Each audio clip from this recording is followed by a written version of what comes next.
Hello, everybody, and welcome to FBOMB Global Zoom Flash Fiction Reading. And my name is Francine Witte. I'm in New York City, and my co-host Paul Beckman is in Connecticut, and you'll be meeting him a little bit later. So we have a really, really great lineup of readers for you tonight, and I feel a little sad personally because tonight is the last night of Pat Sajak on Wheel of Fortune. So I've been watching it a lot lately. I love Wheel of Fortune. I admit it. It's my, it's my one vice, really. So I want to read my story just to kind of warm up the air and all. It's called Making Lover Aid. That's what Mama says I should be doing when Dooley Parker hasn't called, when he's gone out on his monthly like he does on the regular. When life gives you lovers, Mama says, I say, no, Mama, that's lemons. Same difference, Mama says. You take a lemon, it's not at all like a tangerine. You can't just pop it in your mouth. Fact is, a lemon's not good for anything.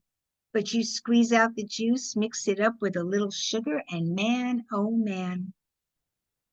I love seeing my mama like this, all carefree and happy, not at all like when she was all those, not at all like she was all those poker nights with my daddy disappearing. Then again, if it wasn't for my daddy being gone so much, she and I wouldn't have had the time to watch Wheel of Fortune, fill in what was missing on the letterboard. Those wonderful nights we'd sit together on the couch, midnight in Paris cologne in her hair, her flowery house dress, and the way she'd snuggle up close. Now you take that Pat Sajak, she'd say. You think he's like that all the time, all juicy with love, so happy when these strangers choose the right letter? Why, at home, I bet he's a whole other story. I thought about Mrs. Pat home by herself while her husband was making a whole country happy. And really, I have to remember that now. Maybe Dooley Parker is out there putting smiles on all kinds of folks he doesn't even know. I can't help but look at my phone. I shake it to see if Dooley Parker's phone call will fly out. I squeeze and squeeze to see if that phone call will ooze out like juice. When nothing changes, when that stupid phone is still love dumb and useless, I try to think of the great things I can do with the time I now have on my hands. I think of the mountains I am likely to climb, the diseases I am likely to cure, all those great things I could be making out of the heartaches I am likely to have, all that great, delicious lover aid I could be making until Dooley Parker comes back to his senses, like always, and loves me once again.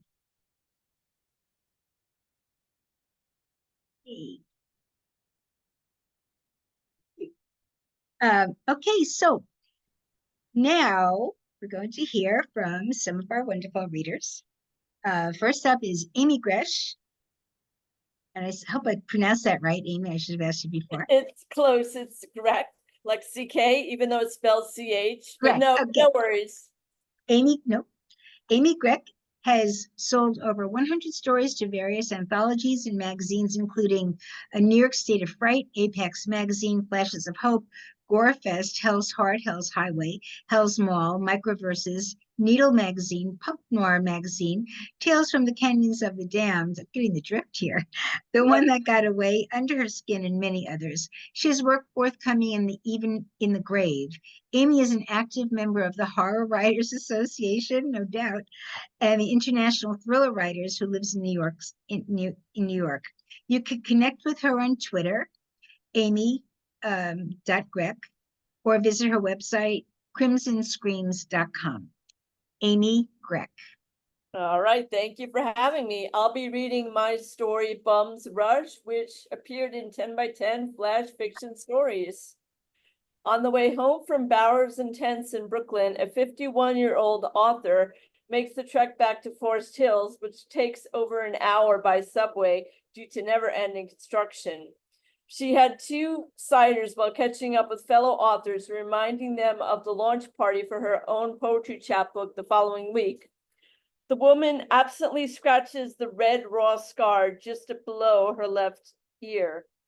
She got caught in Brooklyn gang crossfire a few years ago. A bullet ricocheted off her left cheek, a glancing blow that resulted in an unsightly crater roughly the size of a quarter, an unwelcome war wound. She got her NYC concealed carry permit shortly thereafter and has been armed ever since. Exiting the train at 75th Avenue, a deserted station, just after 11 p.m., ascending the stairs without giving it too much thought, unzips her black bag emblazoned with Marc Jacobs, New York in gold lettering. Anxious to rid her hands of repulsive train crud, grabs a Purell wipe. The bag, an impulse buy at Nordstrom Rack, winds up being a vagrant magnet. The homeless know it's expensive.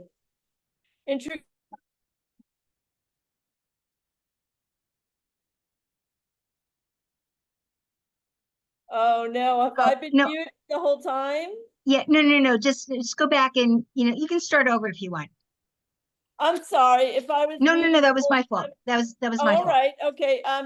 Does anyone know when I was muted? Or no? I'll just start again. Well, Yeah, you just got start off, you got off the subway. Oh, okay, sure. So, okay, thank you. Thank you, Zvi. Exiting the train at 75th Avenue, a deserted station just after 11 p.m., ascending the stairs without giving it much thought, unzips her black bag emblazoned with Marc Jacobs, New York in gold lettering. Anxious to rid her hands of repulsive train crud, grabs a Purell wipe.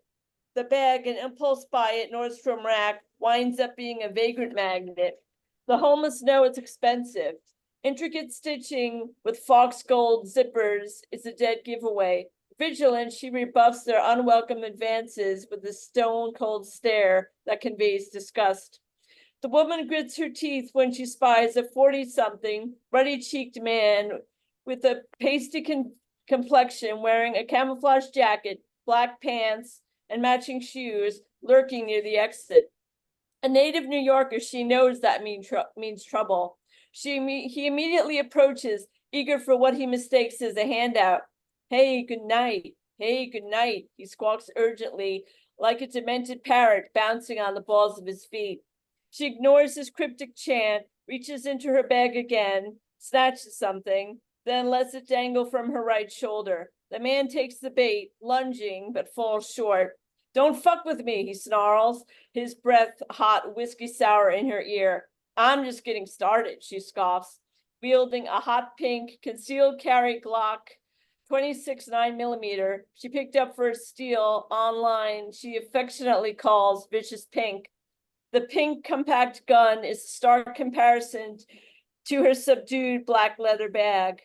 Recalling her training, she effortlessly leans into a shooting stance, exhales, and caresses the trigger with her right index finger before squeezing off a shot.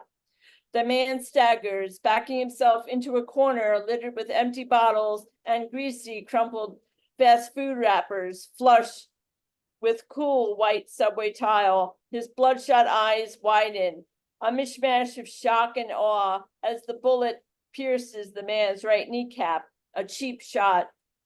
His legs buckle and he slumps, clutching his ruined knee with the rest of the trash. Bums rush, she chuckles, smirking, and tucks Vicious Pink back into her bag for safekeeping. Thank you. Thank you so much, Amy Grech. And My do come pleasure. back. Do come back to FBOMB. I will. Okay. Next up is Niles Reddick.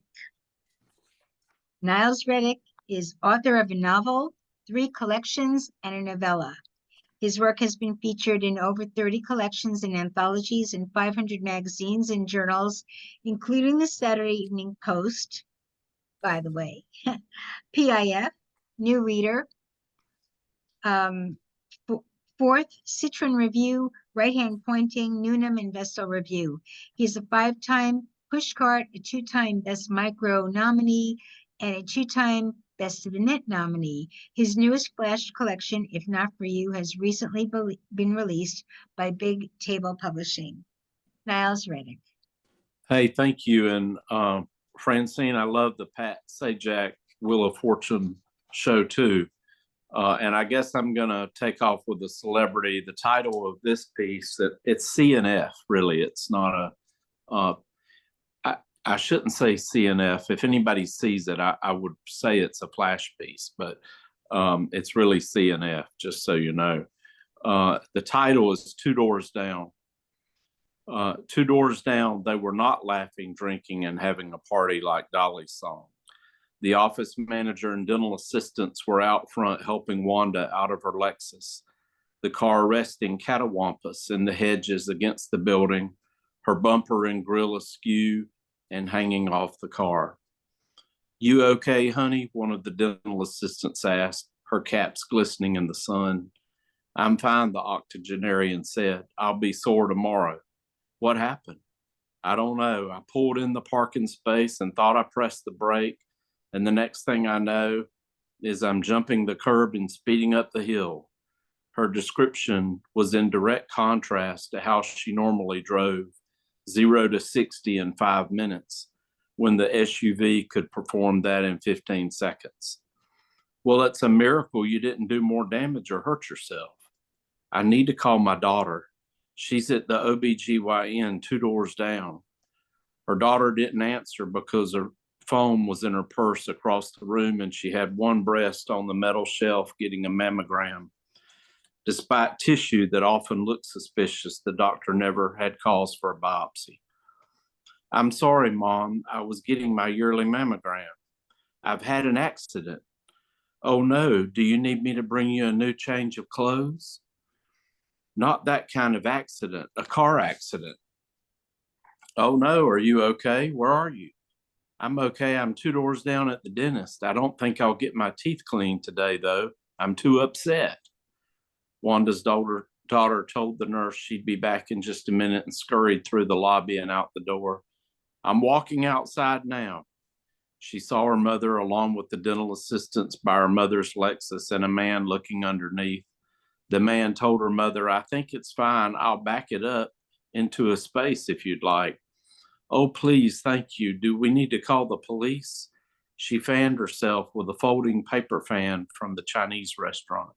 She was glad she kept it now, the hot air pushing on her face over and over due to the excessive record-breaking heat, the hottest August day in over 100 years. "No," the dental assistant told her, "it's private property.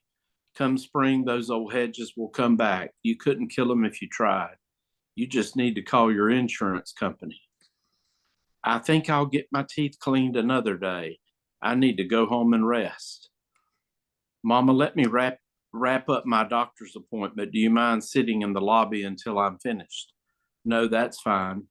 Wanda told a couple of ladies in the lobby about her wreck, that she had come to get her teeth cleaned. She was proud to still have all of them. Said she didn't know how the wreck happened. One minute she was pulling into the parking space and the next she jumped the curb and was flying up the hill into the bushes next to the building. Said it was a miracle she didn't hit the building. Might have killed someone getting a tooth filled. One of the ladies told her about a semi that weaved into her lane and ran her into the ditch. And the other lady told Wanda she'd never had a wreck, but had family who'd been killed by a drunk driver. Wanda told them she normally didn't take a drink until the evening, but today she might before her nap to take the edge off. That's it. Thank you. Thank you Thank so y'all. much, Niles. That was wonderful reading. I appreciate it.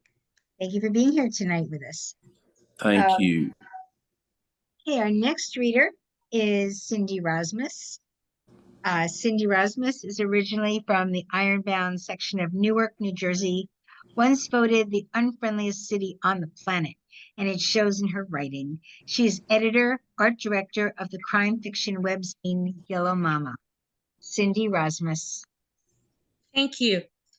I'm going to read a flash story and a micro. Here's a flash. It's called Soup's On. No, I told Danny, no soup. Through gritted teeth, I added, you're not getting soup from me. The soup Nazi from Seinfeld I sounded like, but too bad. You don't care. On speaker, he sounded even whinier. I've been homeless for a year. Outside my building, a new neighbor eyed me like I was scum, pulled his French bulldog past me. All I want, Donnie said, is $1.13 for a can of soup. Chicken noodle, not even the name brand. 2 years ago, we had a thing. My place after the bar closed. Overpriced beers to go, sometimes a slice at that pizzeria that stayed open late. Once he even paid. 113. 113, he said sarcastically, like 130 was such a huge jump. No, I yelled so loud I scared birds out of a tree. Donnie and soup, this weird connection. Mostly chicken noodle. Picky bastard. He liked it just so. At self-serve joints, he'd hold up the line while carefully scooping enough noodles without too much broth or even lumps of luscious white meat chicken. Too much, he'd mutter, like a mad scientist on the verge of something great. More Mr. Hyde than Dr. Jekyll. And oyster crackers versus saltines or bread. Excuse me, he'd yell at the overworked cashier. I cringed. You kidding me? Someone behind us always said. Sure, he was homeless. He couldn't hold a job. Picture that nitpicky noodle nabber at work, anywhere. Once my dad hired him to help paint an apartment. Donnie took so long fussing over woodworks he got fired. Father of the year, Donnie said, laughing.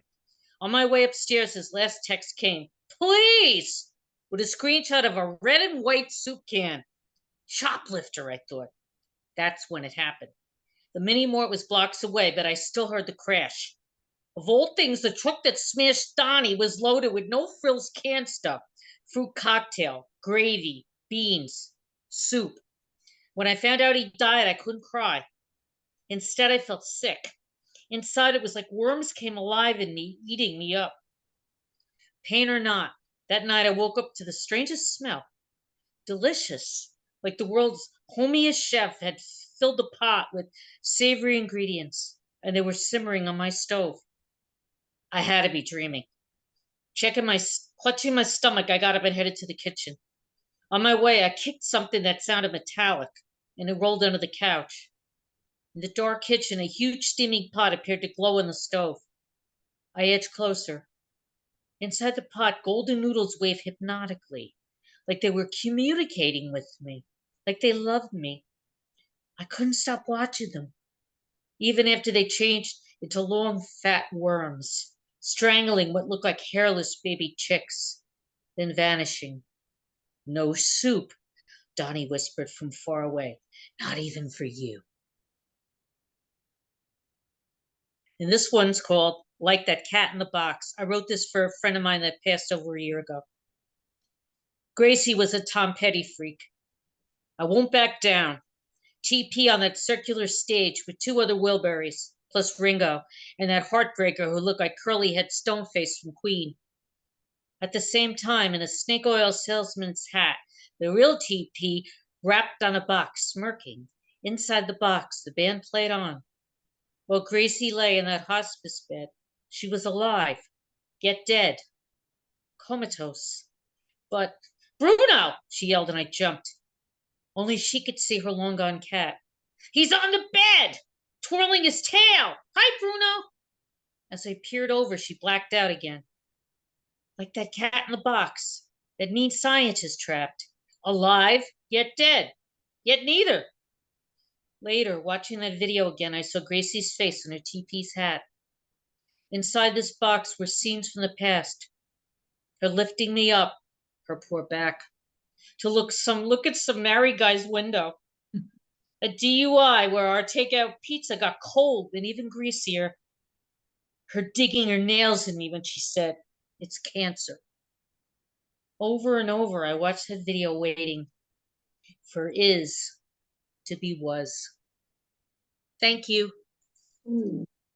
Wow, that ending was just stunning, Cindy. As was your whole reading. That was wonderful. So Thank you. Yeah, thank you, Cindy, for being here as always. So Cindy Rosmus. I just wanted to exonerate Amy because I was the one who pushed the mute button before because I heard a beep. So I just saw, oh, someone's not muted, and it was turned out to be Amy. So sorry, my fault, my bad. So we have assisting me on the Zoom tech, kind of keeping an eye on things, is the wonderful Andrea Marcusa, who will be reading later. I appreciate Andrea's help as always. Okay, so next we're going to hear from Brad Rose. Brad Rose was born and raised in Los Angeles and lives in Boston.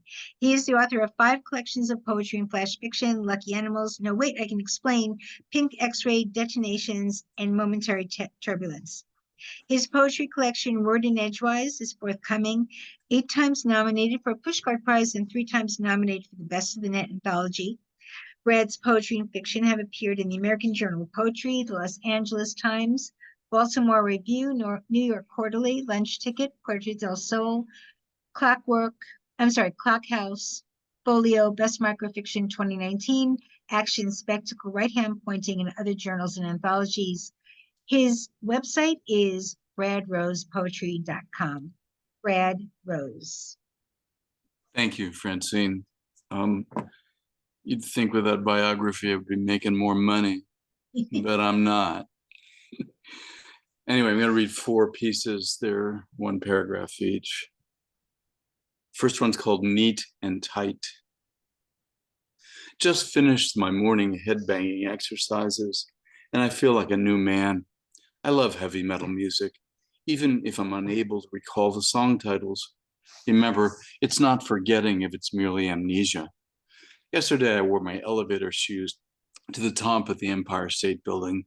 How are you going to see New York without leaving the altitude of your comfort zone? Of course, over the years, I've learned to leave well enough alone, especially when heights are involved, although almost everything has an electrical charge, especially in a thunderstorm. You've just got to adjust your mental frequency until it becomes almost music. Like they say, everybody wants something beautiful, even if it's at King Kong heights. As for me, I like to keep everything tidily packaged wherever I go. You know, tied up neat and tight, like a pair of zip-tied hands or a brand new shrink-wrap stun gun.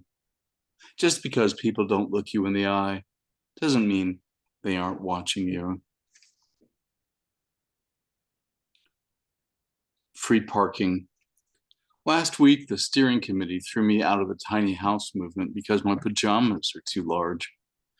I guess that their campaign needed some red meat to get out the vote, those heathens. What's your favorite buzzword? Ha, me too. I love palindromes. After all, you've got to start somewhere, so I spent all last summer looking for the astronomical coordinates of heaven. But the local constabulary said I have insufficient deniable plausibility to join the modern clergy, at least until all my molecules have been replaced and my blood's been diluted to wafer thin. Until then, I guess I'll just have to live with the empty feeling I get when the picture windows blankly stare back at me. In fact, the minute I get back to headquarters, I'm going to raise some red flags and run as fast as I can for the closest emergency exit. God has ensured that hell has plenty of free parking. Maybe it is as convenient as online shopping, but I hear it costs a bundle. The game of golf. Because I don't have an aquatic mindset, the submarines took me by surprise. I only have a subterranean subconscious. Why get lost in the shallows when you can just as easily make a mountain out of a molehill? Fortunately, that infraction is only a misdemeanor when you're arrested in absentia, especially if you're like me, a bridge builder always looking for common ground. Never bite the hand that feeds you. In the event of an ever so slight peccadillo, may I suggest the use of a hands-free laugh track? Sure, it'll give you unsightly tan lines, but not to worry. Cannibals, despite their white glove treatment and hand-in-glove Happy Meals, refuse to eat their vegetables, those crybabies, They're neither fish nor fowl. Of course, sometimes I can't help but wonder, is it any wonder? But normally I'm opposed to double entendre, unless, of course, it's few and far between. In fact, next time I see a parting of the ways, I'll be sure to tell the forest about the trees. After all, the ultimate goal of the game of golf is to play as little golf as possible. The last piece is called A Taste of My Own Medicine. The whereabouts of my body remains unknown, but I don't take it personally. In fact, of all the criminal cephalopods, I'm told octopuses are the best. I mean, they're only babies, but who's to know if they're disgruntled or merely handy with a pipe wrench? All information is suspect. Every Saturday, I like to schmooze with the newly arrived escapees. They seem to enjoy hapless entertainment, so I'm their man. Of course, I'm not Mr. Lovey-Dovey, but my handcuffs are always sterilized, and I have a certain come-hither glint in my eye. I love showing others how it's done. The razor wire goes a lot farther than you might think, especially in the extra-large rolls. Don't forget to restock your first aid kit.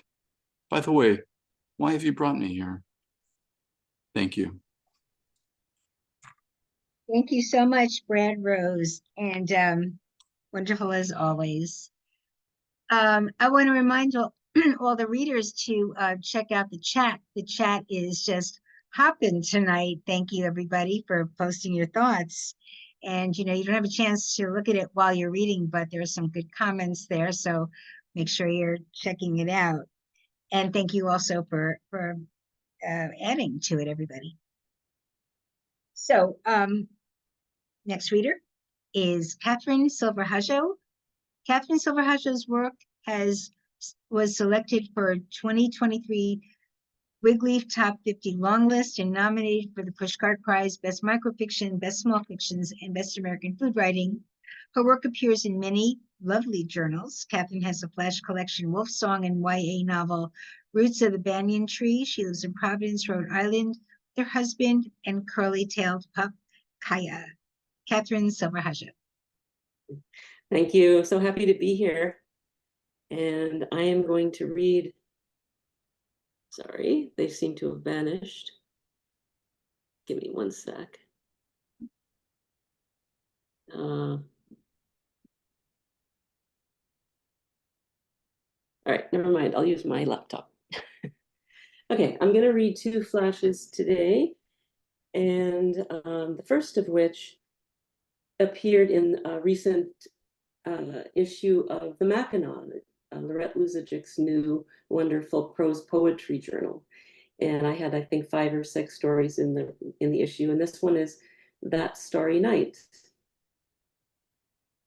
It's a ekphrastic piece in 4 sections. Celeste stole out into the cobalt dark, the wind threatening to knock the stars off their axes. She pulled her rough blanket closer, shuddered as she passed the little stone église, its spire an accusing finger pointing heavenward. Anticipation throbbed in her throat as she approached her lover's house. She didn't care that he was divorced or Jewish, didn't care what her stern Catholic parents would say. She thought only of his warmth encircling her, the amber of his skin, the moment he would open that door for her. Violette. The moon and those gawping stars illumined her deed, but it was too late to take it back. Her husband lay bleeding on the threshold of their dark, drafty house. He'd arrived reeking of absinthe, trembling with anarchic rage, ready to aim all the schoolhouse bullying, beatings, and disappointments of life onto her like a magnifying glass, focusing the power of the sun. She'd been startled by the tumult of the midnight sky, and he by the savagery of her blows. A shiver swirled inside her now as she dropped to the cold blue of the stone step. Joseph. He sat hunched at his bedroom window, looking out over the Provençal countryside he'd called home his whole life. The huddled houses with their banded roofs and soft mounding mountains beyond belied the churning in his mind and heart. He'd tended the family's épicerie, but since his parents were gone, his brother long since moved away. Monotony blanketed his days like fog. Joseph recalled when he'd paint the mountains. Joseph recalled when he'd paint the meadow, hills, and his lost love with a thrill in his chest. Now he gripped the handle with his leather valise, stepped out into the hollow of the night. Marie and Marcel waved from the dimly lit window toward their parents' receding silhouettes. Maman and Papa had saved every last franc to send them to school in Paris, and the girls missed them already. But as the train huffed beyond the platform where lavender swayed darkly in the distance, their thoughts roiled like the clouds in the boisterous sky. How they'd gaze up at the new Eiffel Tower, sip Bordeaux from etched glasses with dapper boys in top hats and capes, stroll with ladies in plumed hats amidst the fountains and terraces of the World's Fair. Even the unimaginable distance they'd be traveling thrilled them, ecstatic as they were to embrace the unknown.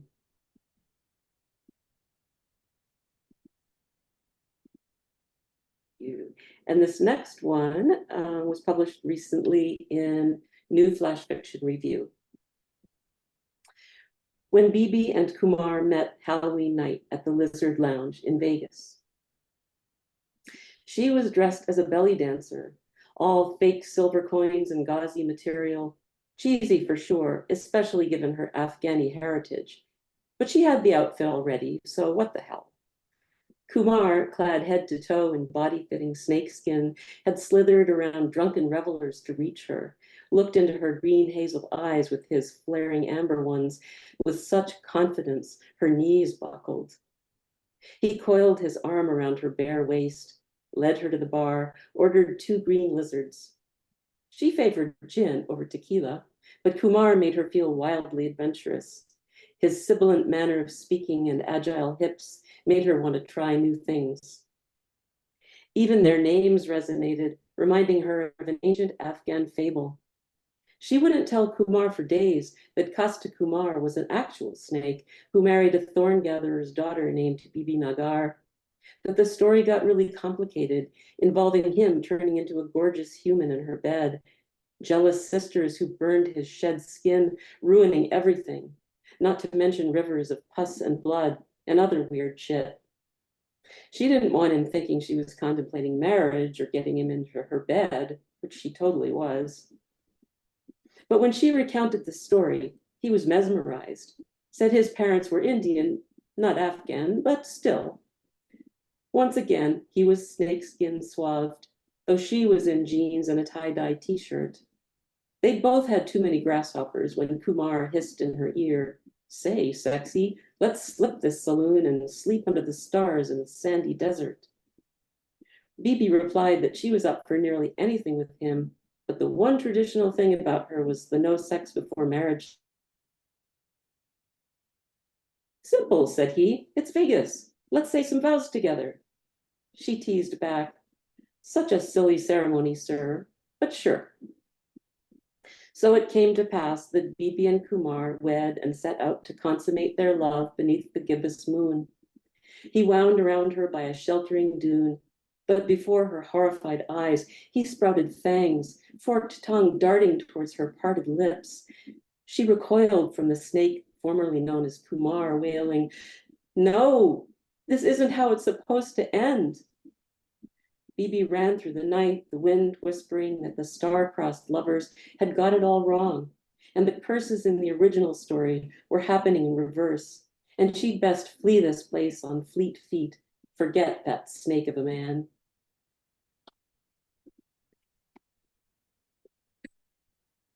Thank you. Thank you.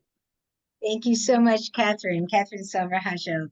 This has been truly just a feast of language, like just so many beautiful images flying around the Zoom room tonight. And we're only half done.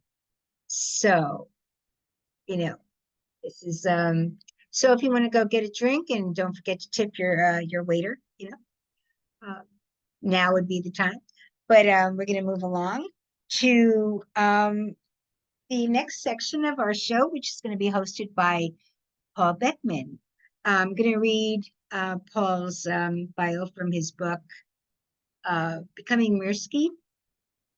So Paul Beckman's last flash collection, Kiss Kiss, was a finalist for the Best Indie Awards for Short Story Collections 2019. Paul had a micro story selected for the 2018 Norton Anthology New Micro, exceptionally short fiction. Was one of the winners of the 2016 Best Small Fiction, and his story Mom's Goodbye was chosen as the winner of the 2016 Fiction Southeast Editors Prize. Paul was nominated for the 2019 Best Small Fiction Series and had a story accepted for the 2022 Best of Small Fictions. He's widely published with over 750 stories. Paul hosts the monthly Zoom FBOMB Global Flash Fiction Reading Series, or some might think of him as our own Pat Sajak. So with that, I give you Paul Beckman.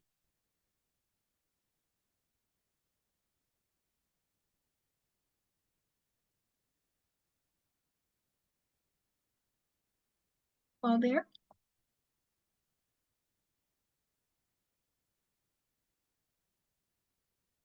Paul, you're muted. Yeah. No, There you go. don't start trouble, Zvi.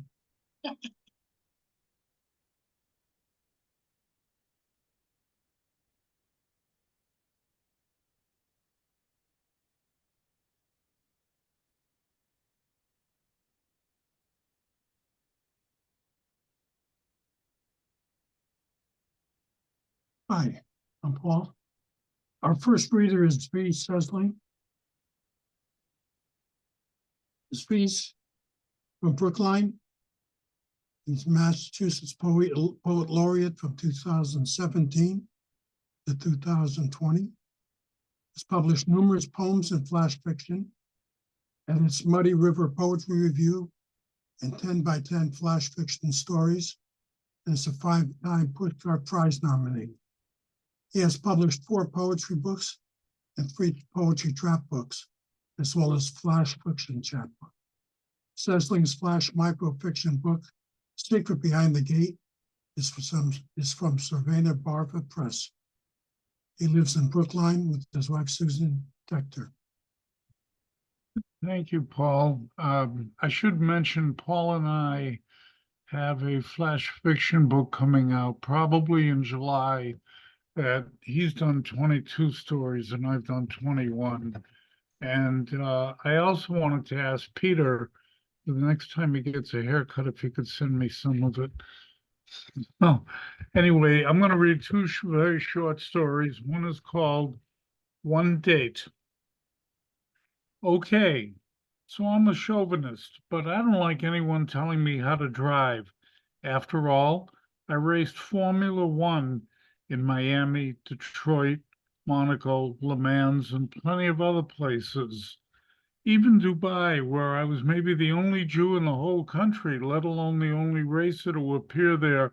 And that's because in my 20s and 30s, I was one of the 3 leading race car drivers in the world: Formula One, Grand Prix, Indianapolis, and the above main tracks. Oh, and of course, Daytona. So when Bill and Marion Slotnick fixed me up with Adrian Simon, I figured I had nothing to lose. I called her and we had a pleasant conversation, and I suggested I pick her up at her house on Friday night if she was not busy, which she wasn't. So we agreed to 6:15 and to have dinner at San Michel, a fancy French restaurant at the base of the Blue Hills. It is both exclusive and expensive. I'm pretty punctual. So at 6:15, I'm at her front door and ringing the doorbell. She's dressed and set to go, and I'm thrilled it did not take another 20 minutes for her to come down a flight of stairs and say, all set. We get in the car, a Ferrari GT. She's impressed, I can see by her look, but she says, go straight and take a left at the end of the street. I think I know how to get there, I say with a smile, and I really dislike being told how to drive. I tell her as I make a U-turn and zoom off, strike one.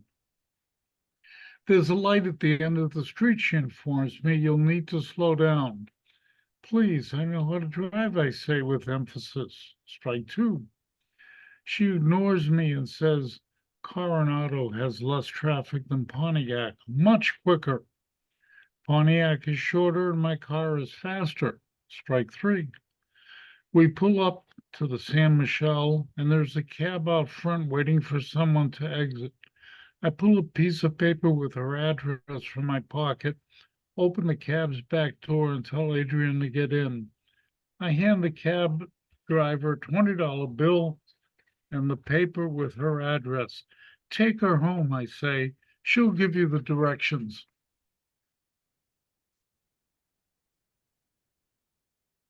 Okay, the second one is called speeding. So my wife and I are driving to Northampton to visit her Aunt Claudia. As we approach Chicopee, I'm doing the legal speed limit, but the car in front of me is about 5 miles under the limit. I pull out to pass, and the speedometer needle goes from 65 to 74. I pass the turtle driver and pull back into the right lane. 2 miles down the road, a state police car comes up behind me and turns on blue lights. Dutifully, I pull over, wondering why he just did not pass. But then, as I slow down in the breakdown lane, he pulls in behind me, and when I stop, he also does. The officer's name on the name tag he wears says Dittmar. I have both hands on the steering wheel and my window down. He approaches and says, "Going a bit fast, aren't we?" Before I can answer, he says, "License and registration." I inform him my license is in my wallet, the registration is in the glove compartment. I ask if I can get them. He nods yes, but I see his hand move to the pistol on his hip. After I've given him the documents and he has inspected them, he writes me a ticket for speeding, 72 in a 65-mile-per-hour zone. I am to appear in 2 weeks before the clerk magistrate. I consult my lawyer, Walter Stevens, who says I have to appear and I do not need him or any lawyer. He tells me simply to say the car came up behind me, flashing his lights as a signal for me to speed up, which I will say I did because I felt endangered for my passenger and my wife. So 2 weeks later, I appear before the clerk magistrate, who reads the ticket out loud and then asks a different state trooper from the one who stopped me what was in Dittmar's mind when he stopped 2 miles down the road. "Wait a minute," I blurt. "You can't ask this officer what was in that other officer's mind." "Of course I can. Then I want to appeal and appear before a judge." "Okay, I hold you responsible for speeding. You will appear next Tuesday before the judge." Next Tuesday, I'm before Judge Heropoulos, who asked Officer Dittmar for the details. Dittmar tells him about the laser guns, how it was calibrated and pointed at a spot on the highway, and that I went through that spot at 72 miles per hour. George Heropoulos then looks at me and asks what I have to say. First, I tell him about the car that was flashing its lights and how I felt endangered for me and my wife. Second, I tell him what happened with the clerk magistrate, and I see his eyebrows rise a bit. He looks down at me and says, "Although I think you were responsible for speeding, I'm going to dismiss this." On the way home, I get stopped for speeding. My lawyer says the clerk magistrate screwed up and the judge knew it. He didn't want you appealing it. Now just pay your new ticket. That's it. Thank you. Thank you, Zvi.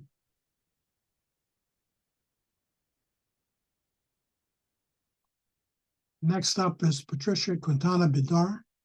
a Western writer from the port of Los Angeles area with family roots in southern Arizona, northern New Mexico, and the Great Salt Lake. She's an alum of the UC Davis Graduate Writing Program and also holds a degree in filmmaking. Her work has been included in numerous journals and anthologies, including Smoke Lung, Quarterly, Woodleaf, The Pinch, Flash Fiction America, W.W. Norton 2023, and Best Micro Fiction, Pelicanesis Press 2023. She lives with a family and unusual dog outside of Oakland, California. Patricia. Thank you, Paul, and it's great to see everyone today. Loved all the readings. I'm going to read a one short piece of Flash that is in 3 parts, so you'll hear me say 1, 2, 3. It's called Chaos. Oh, I should mention this story came out in Fractured Lit yesterday, so fresh off the internet. Chaos. 1. The 4th grade mothers learn that one of the 4th grade girls, Jade, is missing. Their sons and daughters announce this at the dinner tables. The children are reluctant to deliver the news. Nothing like this has happened before, and they don't know how the mothers, who the children are old enough to be mortified by, will react. The 4th grade mothers are all in. It is summer and there's plenty of light. They will take the school playground and its adjoining toddler yard. They will take the library parking lot, the area around the Veterans Building, the middle school track, filled with mission and flanked by their jacketed children. Their 4th grade kids call out too softly for anyone but their mothers to hear them. Their babies babble and point. None of them know this child, this family. Her parents are lithe and smiling runners who show up in their office clothes to every PTA meeting. One or the other of them always offers themselves for any new committees. The best of them, even though they can't think of this couple as of them, at least not yet. 2. At the PTA meetings, the wifely eyes slide over to this husband whose Facebook handle is Surfer Dan. They sometimes pore over his page when their husbands are asleep, but none of them braves a friend request. On PTA nights, the fathers pack the kids into their trucks for the pizza parlor with the cartoons and the cheap pictures. Their husbands, at the annual motel pool, wear bucket hats and dark t-shirts. The mothers see this husband and wife in the early mornings, running like deer in the dim streets before work. No, none of them know this elegant family with its single child and desert-scaped yard. Their kids are not even friendly with this now glamorous, glittering girl. Because their kids are all connected by their smartphones, the 4th grade mothers learn that Jade had a fight with her mother, wears thong underpants, ran out in the night in her sweats and socks. Now, the mother's smartphones begin to buzz. The missing girl is so grown, they text, one of the very few 4th grade girls to need a bra. Sneaks out at night, got her period early. Suddenly, mothers need to get back to cooled sinks of sudsy dishes, to baths, and the choosing of outfits for the next day. They haven't yet weaned the last of the babies yet, haven't fully returned to their bodies. It's bedtime, a few minutes of reading. 1 or 2 of the mothers stretch tentative fingertips to their husbands' chests, shoulders, hips. In their sleep, their torn off acrylic nails become lost in the sheets. 3. It's morning. The husbands have left for their cubicles and job sites. So the houses, the kids belong to the moms, who run to hug their flat-chested daughters and compliant sons. The 4th graders have already forgotten last night's search, so the mothers have to ask them how far the girl got. And the children say, Jade is home, she's fine. The mothers hedge their advantage by pushing extra granola bars and Rice Krispie treats into brown sacks. They're for Jade. Give them to Jade, who has terrorized the 4th grade mothers. They don't know what to do with their husbands, their children, the other PTA mothers, whom they realize now they hate. They haven't been visited by chaos, but now they know that chaos will extend in time, slim fingers for them all. Thank you.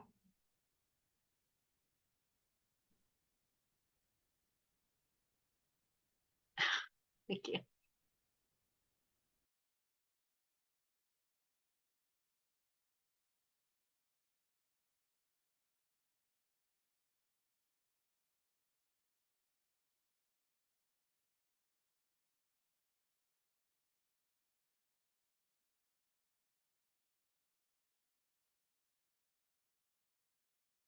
Paul, I think you're muted.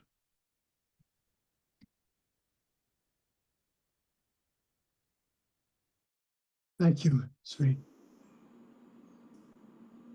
Nancy Ludmerer's flash stories and microfiction have appeared in Radical Review, New Orleans Review, North American Review, Grain, Exposition Review, and Best Small Fictions, 2016 and 2022, among other great places.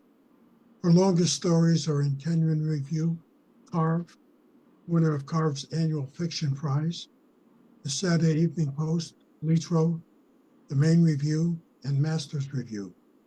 Nancy's debut collection, Collateral Damage, 48 stories of Snake Nation Press 2022, won SNP's annual fiction prize, and her novella and flash, Saracopia, Locked in Life, WTAW Press 2023, was a finalist for WTAW's Alcove Chapter Prize. Nancy. Thank you, Paul, and thank you, Francine, as well, for hosting this, and all the writing has been wonderful. I'm going to read two stories I've never read before. They've both been published. The Cats decided they did not want me to read my narrative by the Cats about Eleanor Marx at this point because they hadn't put in their final edits. So I'm going to read Wedding Party 101 from the A3 review first. It's like 150 words, I think. When they ask where you're registered, say nowhere. Say no to everyone but the groom. Wedding coordinator? No. White or ivory? Neither. Bridesmaids? None. Best man? No one. Explain that the groom's best friend, Chet, died last year. Remember the last time you saw him on a hike to a waterfall. Imagine that meadow and imagine walking beside Chet, your pace slowing to match his. When he hugs you, hug tighter. Say yes to the mikveh. You've visited excavated mikvahs in Girona and Syracuse. Hundreds of years from now, when someone excavates the mikveh on West 74th Street, around the corner from Fairway, you want to have been there. Comb all the hair on your body, as the Chabad lady instructs, before descending naked down the steps. Push on the sides of the pool until your body is immersed. Feel the water with weightless limbs, hair floating. Stay until you can't. Then let go. Emerge, shiny as a sea lion.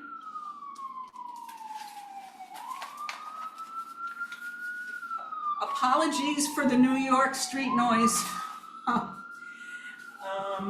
Let me shut off the air conditioning. Shut off the air conditioning. Okay. The second story I'm going to read was in Exposition Review. It won their Flash 405 June 2023 themed crescendo issue. Reasonable Doubt. I congratulate Jack when he calls. I saw the verdict on TV. I lie, tell him I'm making dinner. That's not to say I haven't filled the spaghetti pot with water and put it to boil. That's not to say I haven't crushed the garlic, cored the tomatoes, seared the bloody meat in a pan, Jack's trial victories don't thrill me the way they did when we were both starting out. I used to admire his ability to go for the jugular on cross-examination, a skill he insisted I lacked. Later, after I stopped working, I even brought the twins, 8 or 9 years old in crisply ironed white shirts like his, to observe Jack's summations. What was I thinking? Jack thought it would help win an acquittal. Before he began, he'd step down from the podium, give the boys a hug, muss their hair. Sometimes prosecutors objected. Juries loved it. Now they've left for college, our twins, 3,000 miles away. I worry, but I'm glad they have each other. I'm alone in the empty apartment, not making Jack's dinner. That's not to say the kitchen floor isn't sticky with tomato seeds, with meat drippings. That's not to say that by not cleaning up as I go, I won't have a bigger mess later. I imagine the post-verdict scene after the jury is excused, the bleary-eyed associates hanging around hoping after weeks of all-nighters for a fancy dinner with Jack, Peter Luger, or Wolfgang's, a chance to play back the greatest trial moments and drink to that. The defendant probably imagined he'd be invited too. But Jack has a whole post-verdict shtick. He goes home to his simple wife and simple meals: spaghetti bolognese, green salad, ice cream, Merlot, the unfashionable red. After all, you can't publicly celebrate a rapist or wife beater or lady killer going free. This defendant barely knew the 23-year-old woman he met at a Chelsea bar. He left her passed out, bleeding on a subway platform. What happened next? Did she roll or fall or crawl onto the tracks?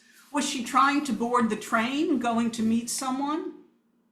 All the jury knew: a speeding, nearly empty train wrested her soul from her broken body and roared on. No cameras, no witnesses, not even an audible scream.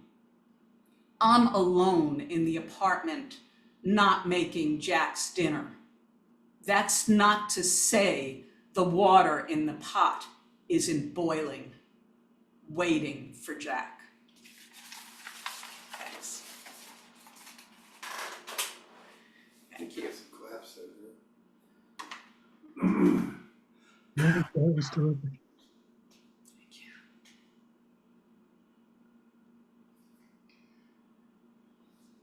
Thank you.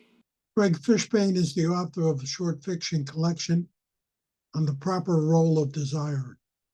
His work has also appeared in the New York Quarterly, The Fabulist, Hobart, The MacGuffin, Lunch Ticket, New World Writing, and The Nervous Breakdown. Greg.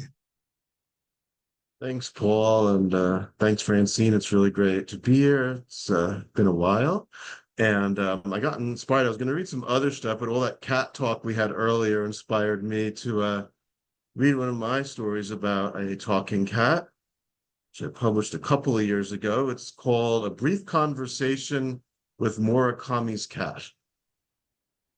The neon lights of Electric Town flickered in the dusk as Hal stepped into the alley to follow Linda. Although it was a relief for Hal to escape Chuodori Street with its throngs gathered outside of robot stores and gaming centers, he was disappointed to find himself alone. Linda was already gone. Hal shouted her name into the darkness as a gray-coated cat scurried towards the boarded-up building. After 10 days in Tokyo, Hal had finally spotted Linda emerging from a pachinko parlor. Dark glasses, pale lips, raven hair. She was originally scheduled to spend a month conducting research on the local gaming culture for her thesis. She had stopped answering Hal's texts soon after her arrival and missed her flight back to the States 6 weeks ago. Hal had no idea if Linda had gotten herself into trouble or had simply blown him off after he had been skittish about her suggestion of moving in together when she returned. For all Hal knew, She was squatting in the dilapidated building at the end of the alley, an old warehouse with shattered windows and a door that had fallen off its hinges. Hal stepped inside and discovered that the building did have one inhabitant, a man seated on a cinder block with a computer on his lap. Staring at the gap where the window had been, the man typed on the keyboard as he looked at the haze of neon flickering across the alley, an iridescent mist in the darkness. Sorry, I didn't mean to intrude, Hal said. I was just trying to find someone. You're welcome to come in and rest. There's no use rushing after her. Hal was surprised to be greeted in English. He was trying to determine whether the accent was more academic New England or cosmopolitan Great Britain, as the gray Siamese cat got settled on the checkered blanket beside the cinder block. You look familiar, Hal said, as he stepped forward. The man's face remained motionless as he typed, long nose, stubbly chin, baggy eyes under a patch of short graying hair. The kind of earnest, exhausted countenance you might find in an author's photo on a book jacket. Where had Hal seen it before? As much as Linda was obsessed with gaming culture, Hal was consumed with modern Japanese literature. In fact, Hal and Linda first met at a university symposium on character development in Murakami's later works. Does something concern you? Hal was about to reply when it occurred to him that the question had not emanated from the writer's mouth, but from several feet below the motionless head. Don't mind him, the cat said from the checkered blanket. He's quite involved in his new novel. Won't be done for some time. The Siamese licked its paw as Hal leaned forward and squinted. Do you feel uncomfortable having a conversation with a cat? Hal was not sure what to say as he watched the tiny mouth opening and closing. Feeling its head awkward is quite understandable, the cat said. It's much more unusual for a cat to speak to you in the West than in Japan. The writer continued typing. Hal had read several novels with talking cats, but had never entertained the possibility that these characters were true to life, that the dialogue was the result of mere transcription. So talking cats are common here, Hal finally said. Talking cats are found everywhere. The cat stretched itself on the blanket. Japan is one of the few places where it's not unexpected for humans to talk back. Why Japan? I could give the reasons, but that's not why you're here, is it? Hal scratched his chin. The conversation had already begun to lose its strangeness, or, to put it more precisely, the strangeness of the conversation had already been subsumed into the greater strangeness of Hal's jet lag, the possibility he had barely slept since he first boarded the flight to Narita. You've come for the woman, haven't you?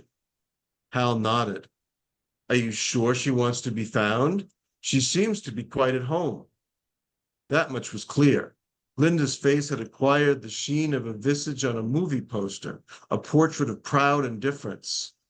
You think you love her, don't you? The cat asked. That's why I'm here. The cat stretched its neck. Curious how humans always go searching for love. The writer made a soft coughing sound to clear his throat. Maybe cats experience love differently, Hal said. The cat yawned, revealing a set of teeth that had not been dulled by a lifetime of processed food. Perhaps the difference, if there is a difference, is that cats have come to a clearer understanding of what love really is. And what is that? The cat licked its paw. A useful distraction when you're done with napping. A distant sound echoed from the alley, a soft tapping that could have been footsteps on shattered glass. So what you're telling me, Hal said, is that I've come all the way to Japan because I'm looking for a distraction? The concept was not new to Hal. Linda regarded her time warring with digital beasts in a post-apocalyptic wasteland as a holy distraction, where she could uncover her true spirit and join the dance of pixels across a high-definition screen. Perhaps, the cat said, or perhaps Tokyo has provided the woman you seek, with a more satisfying distraction than you offered. The sounds continued to echo through the alley. Hal glimpsed a figure moving between the high walls, a flourish of raven hair in the shadows. Before Hal could call out to Linda, the cat leaped from the blanket onto the keyboard and then bolted into the alley. The writer stared quizzically at the characters typed by stray paws as Hal leaned out the window frame. The cat offered a feral cry as it streaked towards flashes of neon light. Thank you. Thank you, Greg.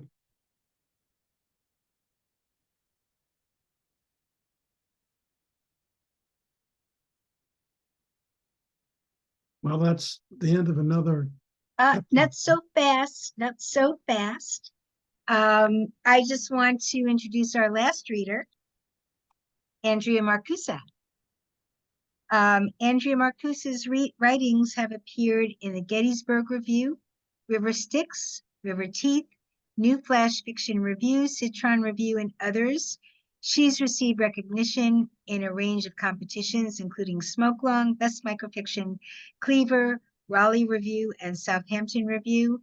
She's a member of the faculty of the Writers Studio in New York City. For more information, visit AndreaMarcusa.com or see her on X, Twitter, at @D_Marcusa. Andrea Marcusa. Thanks, Francine. Wow, I feel like the caboose. What a bunch of readings tonight. Really amazing. I'm going to read two microfiction. I would call these micro hybrids. They sit somewhere between flash and prose poetry. Okay, the first one is called A Sparrow Will Listen. A sparrow will cock its head and stare at you with thoughtful eyes as you go on about the stove repair guy with his iPad, high billing rate, firm ass, and attitude, or the city's new plan to reroute the garbage trucks so they thunder under your bedroom window at 3 a.m., or the high price of toilet paper. A sparrow will take it all in, hop to a lower branch, lift a wing to pick at its underside while considering your words. Nearby, spring erupts with tulips grinning and daffodils cavorting and trees scattering soft green florets that carpet the park's walkway.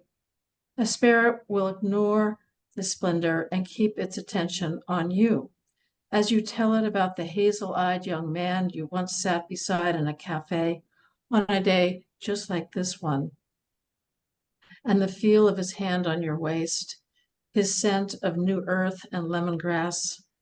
A sparrow might stop picking to look at you. He'll cock his head again to catch every nuance of your story. He'll watch you fumble with the zipper on your jacket and then fish for the last crumbs from the crackers you've just finished. You hold out your hand with an open palm and tell the sparrow that the hazel-eyed man was 30 years ago, another lifetime. The sparrow will stare at you like it understands and then flutter towards you, hovering above your hand until it whisks some crumbs away, stunning you into the present, and a wonderment at how the tiny beak eagerly nibbled the crackers, tickling your palm before flying off.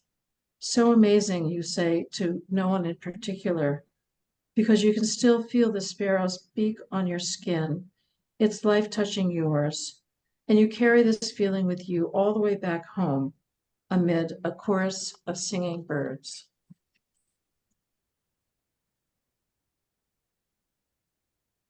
And then the next one is completely different. This is called F Word.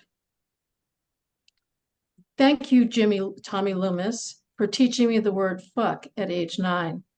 It helped me sidestep the name loser when I played cards at the beach picnic tables and was losing. The Queen of Spades always landed in my hand, never the Jack of Diamonds.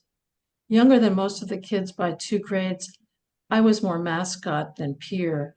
On good days, they called me Shrimpy because I was little and skinny and had innocent, huge brown eyes and a chipmunk mouth. not the kind of face that would utter fuck. When I annoyed them, which was often, they called me the chipmunk or monk, pointing out that my front teeth were a mess. I was a pathetic dweeb who talked nonstop and snuck ice cubes into the boys' pockets just to bug them. It was during the first summer when kids hid in the bathroom to make out, sucked at each other's necks until they bloomed red with hickeys. But fuck was still a mystery to us. Sure, we'd seen it on porn sites while huddled around someone's phone, the boys snickering, watching scenes of guys jackhammering dazed women with big boobs, while mine were as flat as a tray from the snack bar. It seemed terrifying. But how I adored those 4 letters, F-U-C-K. This shocking word sat in my back pocket, ready to pounce.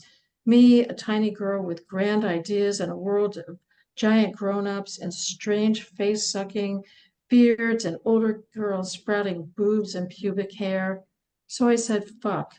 And when I did, I towered over the bigger kids. Fuck was cool. It had clout. Some girls were afraid to say it, some boys too. Fuck was all mine. I slipped it into Katy Perry and Bruno Mars lyrics when we sang. I whispered it when when rain began to fall, and I shouted it when sun shone. It became my talisman, the pedestal I stood upon, my middle name, fuck. Thank you, Andrea. And you know, Craig Fishbane just wrote F word for the FBOMB. And so just so we're clear, F in FBOMB is for flash, right? We all get that, right? So thank you so much, Andrea. That was wonderful. And I want to thank all of the readers.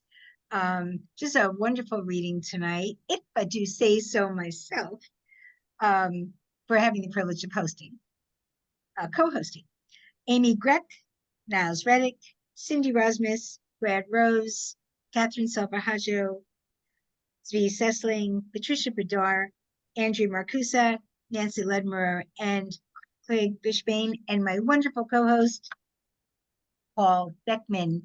I'm Francine for FBOMB. We'll see you next month, and drive safely. Thank you and good night. Thanks, everyone. This was terrific night. I really enjoyed it. You guys were great. You too, Zvi.